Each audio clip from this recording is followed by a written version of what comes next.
Hey creators, welcome to another episode of Elgato Flashback.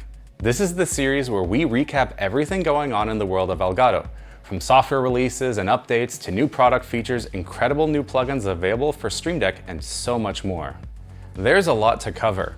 In this episode, I'll go over Wavelink 1.8, Camera Hub 1.7, Stream Deck 6.3 and 6.2, the big Stream Deck Mobile 2.0 update, the Discord 2.0 plugin update, EpocCam improvements, a brief glance at an entirely new experience called Marketplace, and lastly, TwitchCon EU.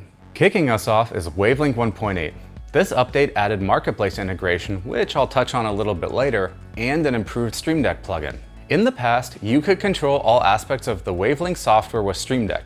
Recently, we updated the Stream Deck plugin to give you full control over your Wave hardware as well. That means you can now hardware mute your mic using Stream Deck if you like. The effect is as if you hit the capacitive mute on your Wave 3 or Wave XLR. You can also adjust the microphone's hardware gain directly via Stream Deck. Now, in addition to full software control, full hardware control is also just a key press away. And if you want to learn more about how Stream Deck and Wavelink work together in general, there's going to be a link to a video in the description. Additionally, buffer settings were re-added to the Wavelink preferences, and Windows audio enhancements were globally disabled as we saw them causing issues for some users. What we didn't expect is how many of you use the Windows audio enhancements feature. Frankly, this caught us off guard. We heard your feedback, and our team is looking into how and if we can reintroduce that feature. And your PC will sleep again while Wavelink is running. Camera Hub 1.7 together with EpocCam brought a range of improvements to both quality and control. As a reminder, EpocCam is the app that turns your iPhone into a webcam, both wired and wireless. EpocCam now gives you pro-level control over focus, exposure, white balance, and tint with your choice of automatic or manual modes. Adjust pan, tilt, and zoom on your device or by using Stream Deck. This works incredibly well with Stream Deck Plus dials. To improve battery life, after 30 seconds your device's screen will dim automatically. And you can now toggle autofocus by double tapping the device. Then tap once to focus on a specific area. In Camera Hub, alongside the new EpocCam controls for macOS users, we added a new virtual camera, which is a major under-the-hood improvement. This means you can now use Camera Hub's virtual camera in more applications. Lastly, Camera Hub will now let you know when a firmware update is available for Facecam Pro, and firmware updates can now be performed for Camlink and Camlink 4K on macOS. Since the last episode, there have been two major Stream Deck releases, version 6.2 and 6.3. Stream Deck 6.2 added the long-requested ability to change fonts globally. Simply head into the Stream Deck preferences, then the Style tab.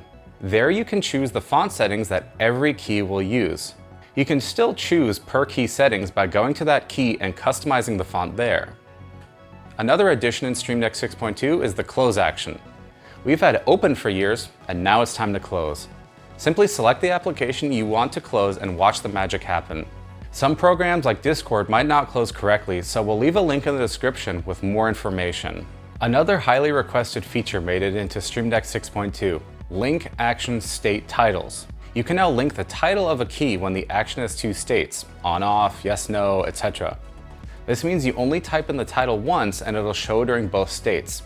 Icons will still be unique to each state, of course. And lastly, the open action got a slight rework. You can now open folders directly. Moving on to Stream Deck 6.3, this update didn't come with many changes in the Stream Deck app. Instead, it supports Stream Deck Mobile 2.0. This update is so big we basically relaunched the app. Stream Deck Mobile 2.0 on iOS is now free for everyone. You heard that right. You can download it right now on your iPhone or iPad for free and get access to 6 keys, your own virtual Stream Deck Mini. iPad support was expanded with a new native UI, and you can now set up to 64 keys on your virtual Stream Deck. This feature requires Stream Deck Pro. Speaking of Pro, Stream Deck Mobile Pro unlocks the full power of Stream Deck Mobile. You can create a virtual Stream Deck with up to 8x8 layout for 64 keys. Yes, even on iPhone. Additionally, customize the background with virtual faceplates.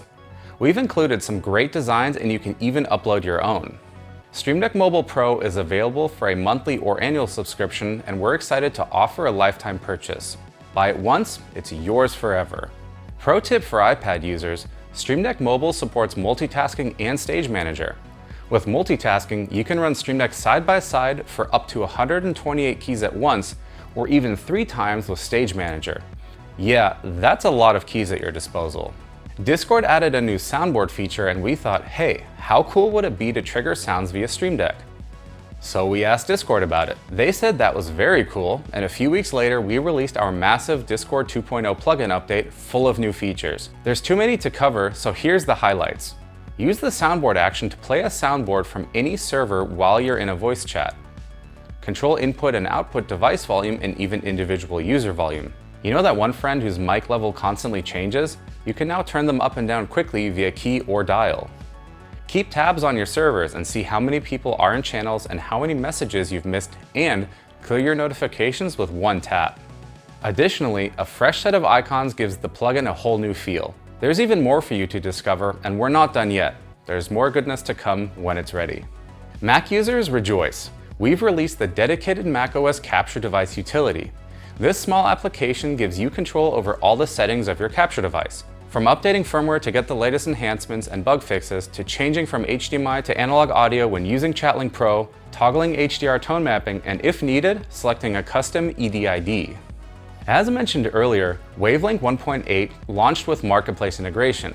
Marketplace is your best friend as a creator. Find incredible plugins, colorful overlays, pre-made stream packs, and VST audio effects, and much more. If you want to try out Marketplace early, you can use Wavelink 1.8 or head over to the Elgato Discord and join the Stream Deck 6.4 beta with Marketplace integration. This is just the beginning.